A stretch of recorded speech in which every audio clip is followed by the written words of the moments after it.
بسم اللہ الرحمن الرحیم سورۃ البقرہ آیت نمبر 28 کیف تکفرون باللہ وکنتم امواتا فاحیاکم ثم یمیتکم ثم یحییکم ثم الیہ ترجعون۔ ترجمہ کنز ایمان، بھلا تم کیوں کر خدا کے منکر ہو گئے حالانکہ تم مردہ تھے، اس نے تمہیں جلایا پھر تمہیں مارے گا، پھر تمہیں جلائے گا، پھر اسی کی طرف پلٹ کر جاؤ گے۔ تفسیر صراط الجنان۔ کیف تکفرون باللہ، تم کیسے اللہ کے منکر ہو سکتے ہو؟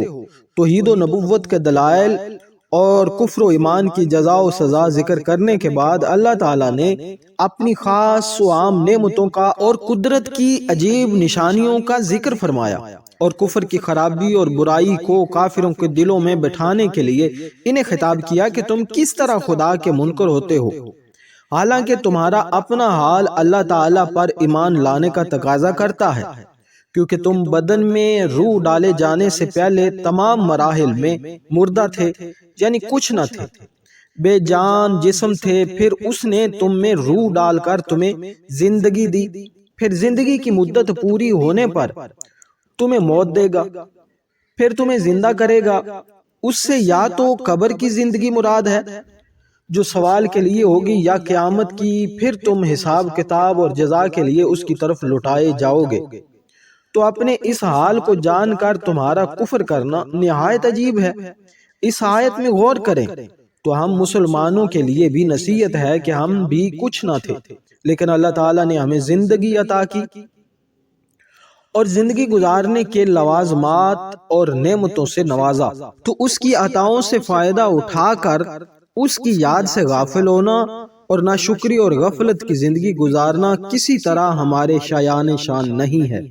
سورۃ البقرہ آیت نمبر 29۔ هو الذی خلق لکم ما فی الارض جمیعا ثم استوی الی السماء فسواہن سبع سماوات وہو بکل شیء علیم۔ ترجمہ کنز ایمان۔ وہی ہے جس نے تمہارے لیے بنایا جو کچھ زمین میں ہے، پھر آسمان کی طرف استوا قصدن فرمایا، تو ٹھیک 7 آسمان بنائے اور وہ سب کچھ جانتا ہے۔ تفسیر صراط الجنان۔ هو الذی خلق لکم، وہی ہے جس نے تمہارے لیے بنایا۔ تمام انسانوں کو فرمایا گیا کہ زمین میں جو کچھ دریا، پہاڑ، کانے، کھیتی، سمندر وغیرہ ہیں، سب کچھ اللہ تعالیٰ نے تمہارے دینی و دنیاوی فائدے کے لیے بنایا ہے۔ دینی فائدہ تو یہ ہے کہ زمین کے عجائبات دیکھ کر تمہیں اللہ تعالیٰ کے حکم و حکمت، قدرت کی معرفت نصیب ہو، اور دنیاوی فائدہ یہ ہے کہ دنیا کی چیزوں کو کھاؤ پیو اور اپنے کاموں میں لاؤ، جب تک اللہ تعالیٰ کی طرف سے کوئی ممانعت نہ ہو۔ تو ان نعمتوں کے باوجود تم کس طرح اللہ تعالیٰ کا انکار کر سکتے ہو؟ ایک اہم قاعدہ اس آیت سے معلوم ہوا کہ جس چیز سے اللہ تعالیٰ نے منع نہیں فرمایا وہ ہمارے لیے مباح و حلال ہے۔ وَهُوَ بِكُلِّ شَيْءٍ عَلِيمٌ، اور وہ ہر شے کا خوب علم رکھتا ہے۔ کائنات کی تخلیق، اسے وجود میں لانا اللہ تعالیٰ کے کامل علم کی دلیل ہے، کیونکہ ایسی حکمت سے بڑی مخلوق کا پیدا کرنا ایک ایک شے کا علم رکھے بغیر ممکن اور متصور نہیں۔